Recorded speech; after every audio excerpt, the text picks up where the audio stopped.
Assalamualaikum warahmatullahi wabarakatuh.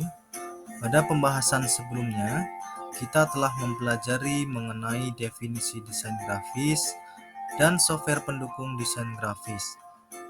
Pada video kali ini kita akan melanjutkan pembahasan pada modul 1, yaitu mengenai unsur-unsur tata letak desain grafis.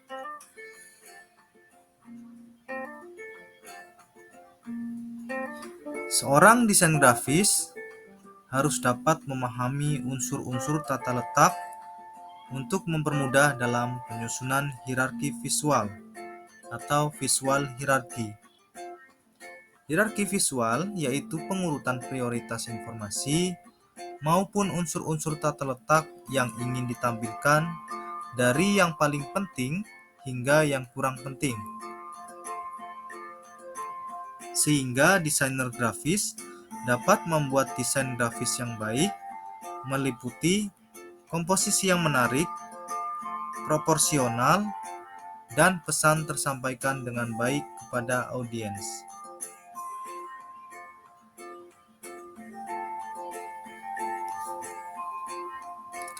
Unsur-unsur tata letak desain grafis diantaranya garis atau line merupakan gabungan dari titik-titik yang memiliki arah, panjang, dan ketebalan tertentu.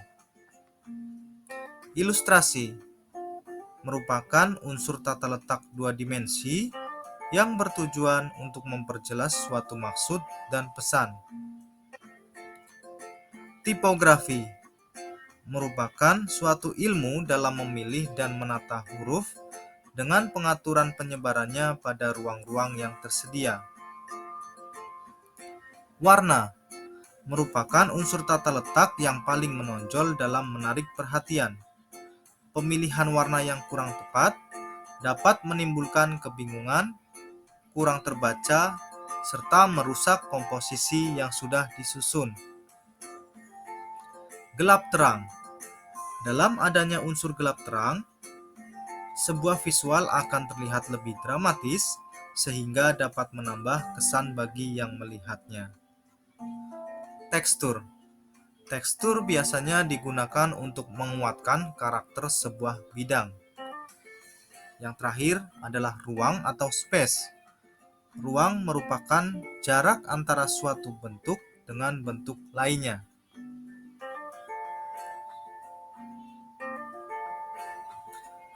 Unsur tata letak yang pertama yaitu garis.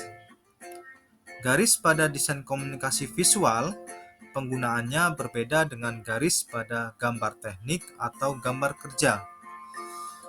Garis pada desain komunikasi visual tidak terikat pada aturan penggunaan garis.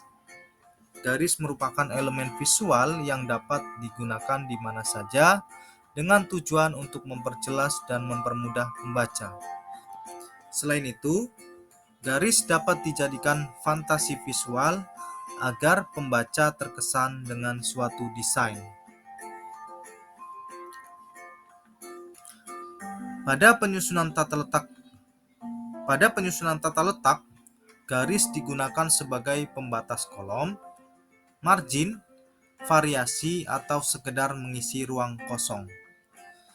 Garis dapat dikategorikan menjadi dua jenis, yaitu garis alamiah, contoh pada gambar di atas, yaitu garis cakrawala alam antara permukaan laut dan langit. Kemudian garis buatan, terdiri dari garis buatan yang sengaja dibuat, yaitu gambar ilustrasi kedua, dan garis buatan yang tidak sengaja dibuat, yaitu gambar ilustrasi ketiga. Tercipta karena dua bidang dengan warna yang berbeda. Unsur tata letak kedua yaitu ilustrasi. Fungsi khusus ilustrasi diantaranya menerangkan konsep yang ingin disampaikan, memberikan gambaran atau bayangan setiap karakter dalam sebuah cerita, memberikan gambaran atau bayangan bentuk alat-alat yang digunakan di dalam tulisan ilmiah, memberikan gambaran langkah kerja, mengkomunikasikan cerita, menghubungkan tulisan dengan kreativitas dan individualitas manusia. Contoh gambar ilustrasi ada di sebelah kanan atas, yaitu contoh ilustrasi orang atau anak-anak sedang berkemah. Ilustrasi dibagi menjadi dua jenis, yaitu ilustrasi gambar bitmap dan ilustrasi gambar vektor. Ilustrasi gambar bitmap dibentuk oleh susunan raster, piksel, atau titik. Semakin banyak titik yang membentuk suatu gambar, maka semakin tinggi tingkat kerapatannya. Gambar bitmap memiliki keterbatasan resolusi apabila diperbesar. Contohnya ada di bawah ini. Gambar bitmap 100% dan kemudian dibesarkan 300%, maka akan muncul piksel atau titik-titik yang bisa dilihat. Kemudian ilustrasi gambar vektor. Ilustrasi gambar vektor adalah ilustrasi yang dibentuk oleh serangkaian instruksi matematis yang dijabarkan dalam bentuk, garis, dan bagian lain yang saling berhubungan dalam sebuah gambar. Kelebihannya yaitu kualitas akan tetap meskipun gambar diperbesar. Contohnya ada di bawahnya, yaitu ketika gambar diperbesar 300%, gambar tetap dengan kualitas yang sama dari gambar sebelumnya.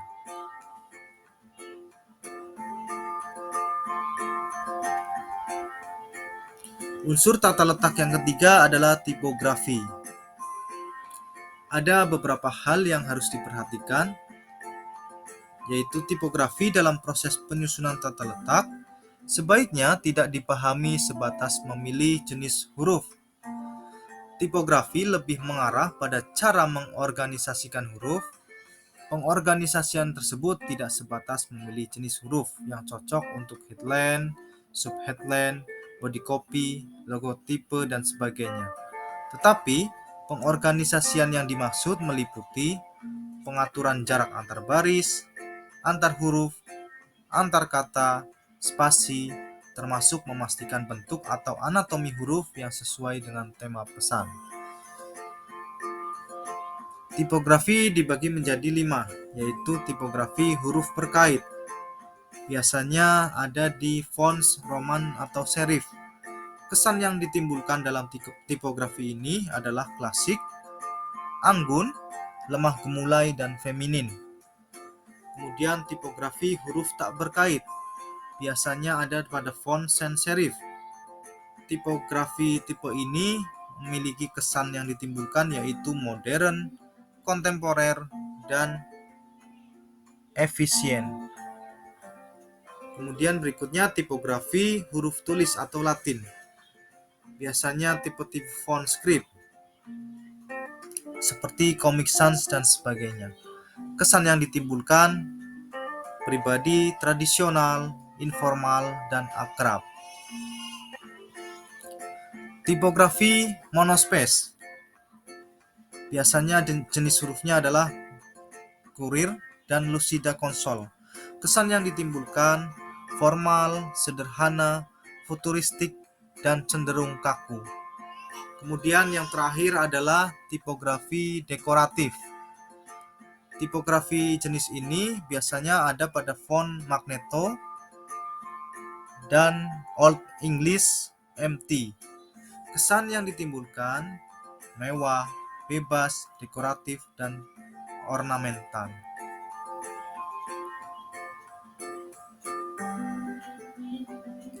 Hal yang perlu diperhatikan lainnya adalah pemilihan jenis huruf juga memperhatikan kelengkapan seri huruf seperti reguler, bold, bold italic, dan italic. Huruf tebal atau bold akan mengundang perhatian karena kontras dengan huruf yang normal. Huruf tebal biasa digunakan pada judul dan subjudul. Penggunaan huruf tebal yang terlalu banyak dapat mengaburkan fokus pada makna. Huruf miring atau italik akan menarik karena kontras dengan huruf normal. Teks miring yang terlalu panjang akan sulit terbaca. Teks miring biasanya digunakan sebagai penanda teks asing. Huruf kapital. Huruf kapital identik dengan perintah atau amarah. Huruf bergaris bawah atau underline. Huruf bergaris bawah menandakan adanya sesuatu yang penting. Tipografi dalam fungsinya sebagai unsur tata letak secara umum berupa teks yang terdiri atas beberapa bagian, yaitu judul atau headline, yaitu bagian utama untuk menarik perhatian dan merupakan hal yang pertama kali dibaca. Kemudian subjudul, subheadline. Subheadline menjelaskan makna dan arti pada judul. Ukurannya biasanya lebih kecil dari judul. Kemudian naskah atau body copy. Naskah atau body copy adalah kalimat yang berisi informasi lebih mendetail yang berfungsi menambah wawasan pembaca. Kemudian tipe logo. Logo yang berupa teks atau huruf. Logo sebagai identitas produk atau instansi. Sedangkan logo yang berupa gambar atau simbol disebut logogram.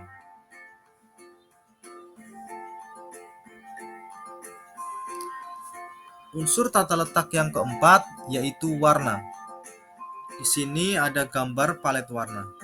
Ada beberapa banyak warna-warna, dan warna dalam desain grafis dapat dimanfaatkan untuk memberikan kesan berat ringan benda, volume, kedalaman komposisi, dan sebagainya. Selain itu, warna juga dapat menciptakan suasana, sifat, atau karakter tertentu pada rancangan desain grafis.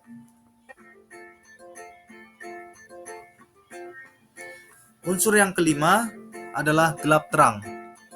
Gelap terang adalah keadaan di mana suatu bidang yang dibedakan dengan warna tua untuk gelap dan warna muda untuk terang, yang terjadi karena disebabkan oleh perbedaan intensitas warna atau karena pengaruh cahaya. Fungsi gelap terang dalam tata letak desain grafis diantaranya menampilkan kedalaman, membuat efek 3 dimensi, dan memperjelas kontras.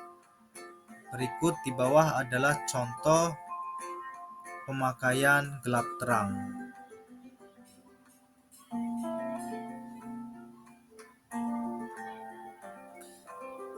Yang keenam adalah tekstur.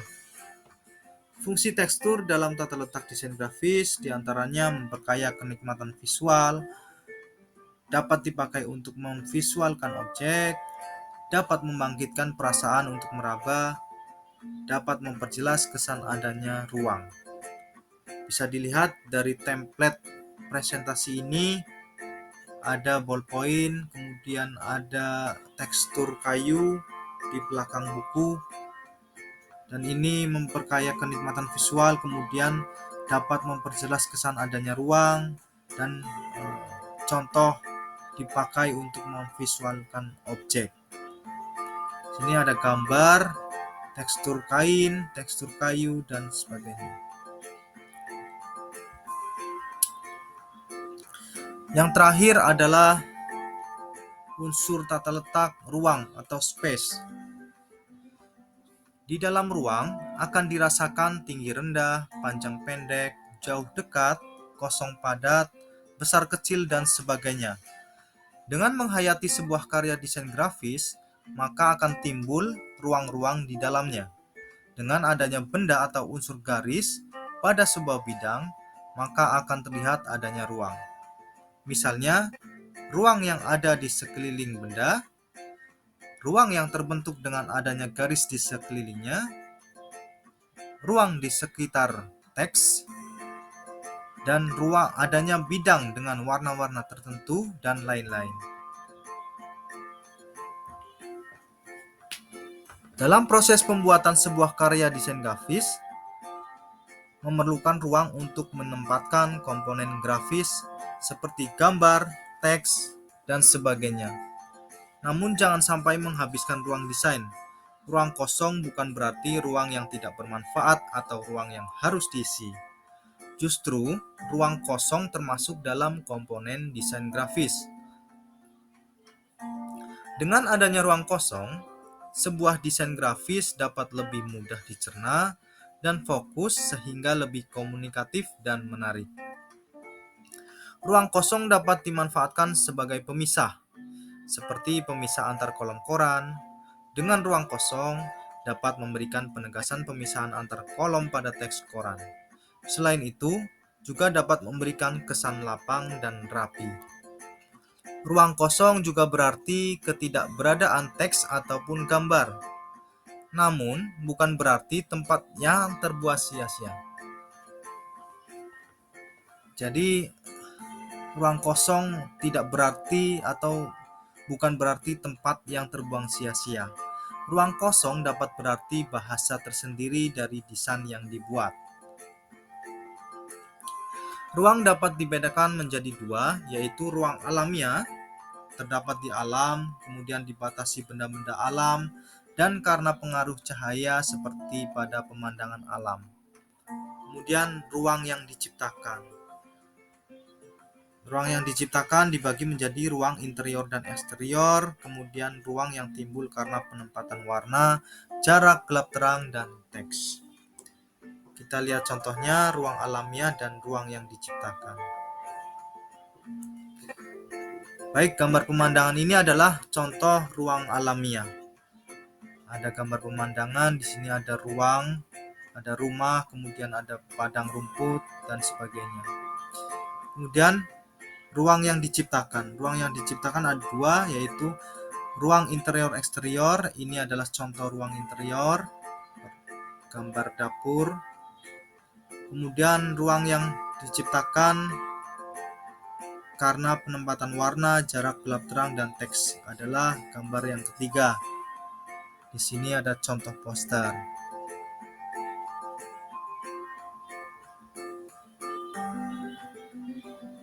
Baik, setelah pemaparan materi dari 1 sampai 7 ini, yaitu unsur tata letak, semoga kalian dapat memahami dan mempelajari unsur-unsur tata letak desain grafis.